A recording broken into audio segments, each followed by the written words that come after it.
Olha só, pessoal, aqui no bairro Princesa Isabel, em Alto Floresta do Oeste, tem famílias já com a casa alagada.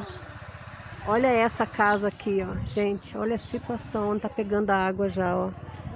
A água quase passando por cima do muro lá, ó, lá atrás. Hoje, dia 6 de março de 2022, alagamento tremendo aqui em Alto Floresta.